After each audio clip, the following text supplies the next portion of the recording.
Assalamualaikum warahmatullahi wabarakatuh. Nama Amanah Nurul Awaliyah, dari Prodi Ilmu Al-Quran dan Tafsir kelas IATC. Saya akan menguraikan tentang tema-tema yang diberikan oleh dosen studi hadis, yaitu beliau Bapak Zainal Mutakin, untuk melengkapi nilai UAS. Langsung saja. Hadis dari segi kualitasnya itu dibagi menjadi dua, yaitu hadis maqbul dan hadis mardud. Kemudian hadis maqbul itu terbagi lagi menjadi dua, yaitu hadis sahih dan hadis hasan. Maksud saya hadis maqbul itu antara lain hadis sahih dan hadis hasan. Kemudian hadis yang mardud itu hadis dhaif. Kemudian hadis yang ahad yang maqbul, yang pertama hadis ahad yang maqbul, yaitu secara terminologis yaitu hadis yang telah sempurna seluruh syarat penerimaannya. Kemudian Ibnu Hajar As-Saqalaini mendefinisikan dengan hadis yang ditunjukkan oleh suatu keterangan atau dalil yang menguatkan ketetapannya. Kemudian yang kedua adalah hadis ahad yang mardud. Kata mardud secara bahasa berarti yang menolak atau yang tidak menerima, terbaik menolakkan ya, atau yang dibantah. Maka hadis mardud menurut bahasa berarti hadis yang ditolak atau hadis yang dibantah, hadis yang ditolak atau hadis yang dibantah.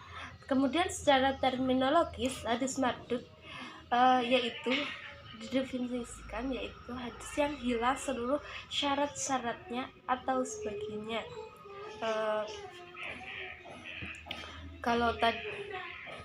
Kemudian dalam definisi lain juga disebutkan bahwa kebenaran pembawaan berita pada hadis mardud itu tidak sampai pada derajat hadis yang maqbul.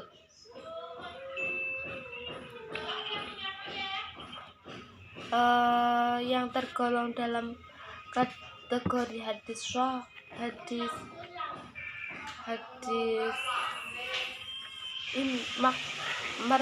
yaitu hadis yang dhaif. Kemudian kita lanjut pengertian hadis sahih.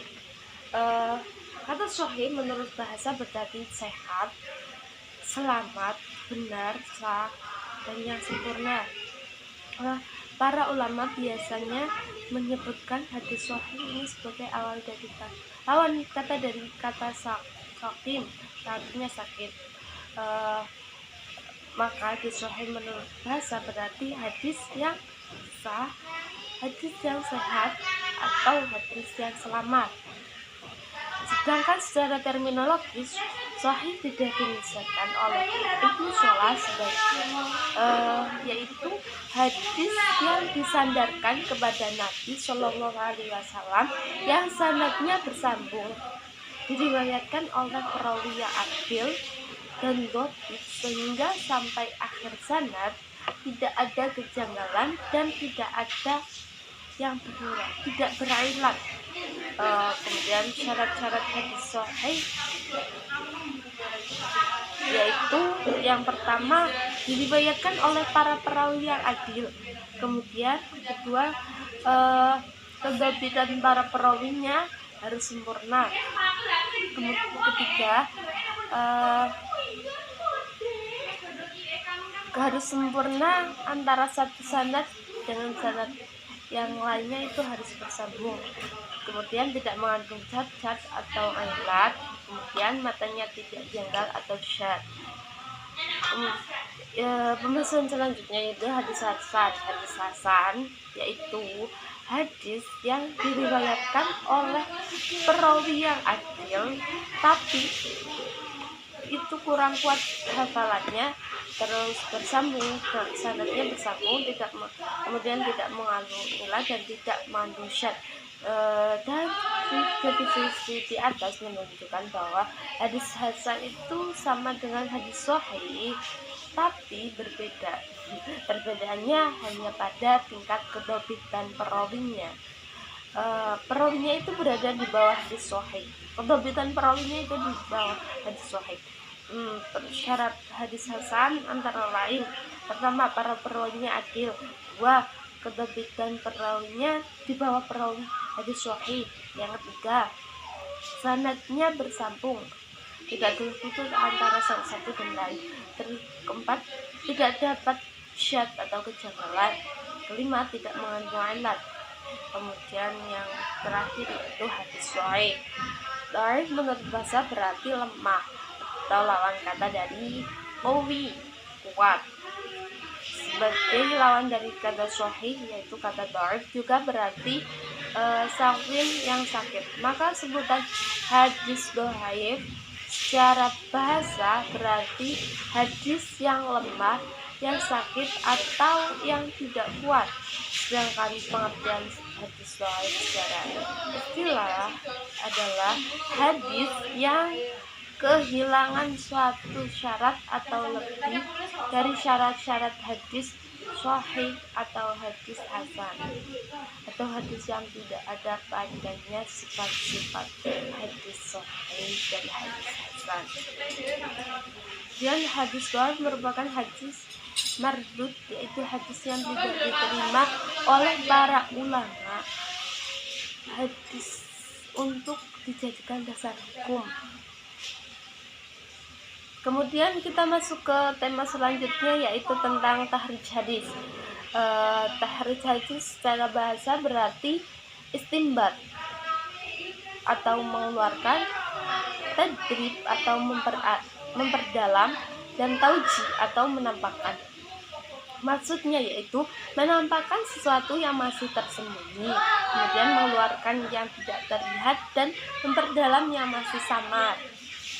Maksud dari mengeluarkan di sini tidak harus berbentuk fisik secara nyata, tetapi mencakup non fisik yang cukup menggunakan pikiran, seperti makna kata istikhraj yang mempunyai kesamaan dengan kata istinbat, yang artinya mengeluarkan hukum dari nas Al-Quran dan hadis. Kemudian Mahmud At-Tolhah mendefinisikan tahrij yaitu penunjukan terhadap tempat hadis dalam sumber-sumber aslinya yang dijelaskan sanadnya dan martabatnya sesuai dengan keperluan. Dari paparan di atas kemudian dapat disimpulkan bahwa tahrij hadis meliputi beberapa kegiatan, di antaranya: 1. Periwayatan atau penerimaan, pemeliharaan, pentakwilan, dan penyampaian hadis. Kemudian yang kedua, penukilan hadis dari kitab-kitab sumber untuk dihimpun dalam suatu kitab tertentu. Yang ketiga, mengutip hadis dari berbagai kitab, antara lain tafsir, entah itu tafsir, tajwid, fikih, tasawuf, atau akhlak, dengan menyebutkan sanadnya secara lengkap. Yang keempat, membahas hadis-hadis sampai diketahui martabat kualitas hadis, yakni dari segi makbul dan mardud. Kemudian sebelum melakukan langkah-langkah dalam melakukan tahrij hadis, hal yang paling utama adalah mengetahui metodenya, agar mendapat kemudahan dan terhindar dari berbagai hambatan. Karena metode itu merupakan hal terpenting dalam teknik bagaimana menelusuri hadis dengan mudah. Serta perlu diketahui bahwa dalam membukukan hadis, para ulama muhaddisin terdahulu masing-masing mempunyai keragaman dan keunikan tertentu.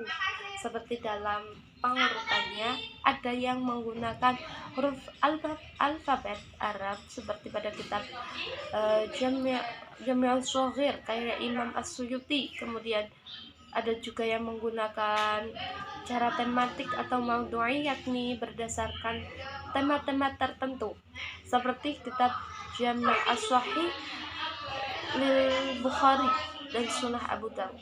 Metode seperti itu digunakan oleh para ulama muhaddisin semata-mata untuk memberikan kemudahan bagi orang-orang yang membaca dan mengkajinya, terutama umat Islam. Kemudian tema materi yang terakhir kita yaitu asbabul wurud. Asbabul wurud hadis yaitu merupakan susunan idhofah yang terdiri dari ketiga unsur kata yaitu asbab, wurud, dan al-hadis.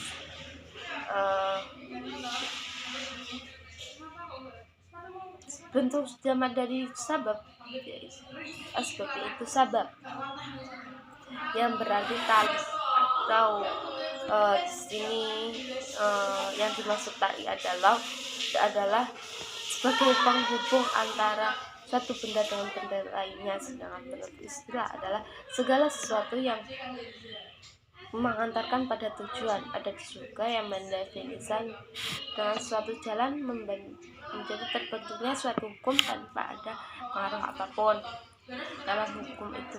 Sedangkan wurud itu berarti sampai, muncul, atau mengalir, air yang mengalir atau air yang mengalir. Dengan demikian, secara sederhana, asbabul wurud dapat diartikan sebagai sebab-sebab datangnya sesuatu. Istilah tersebut biasanya dipakai dalam ilmu hadis, maka asbabul wurud dapat diartikan sebagai sebab-sebab atau latar belakang munculnya suatu hadis. Sekian dari saya. Apabila banyak kesalahan saya mohon maaf. Wabillahi taufiq wal hidayah. Wassalamualaikum warahmatullahi wabarakatuh.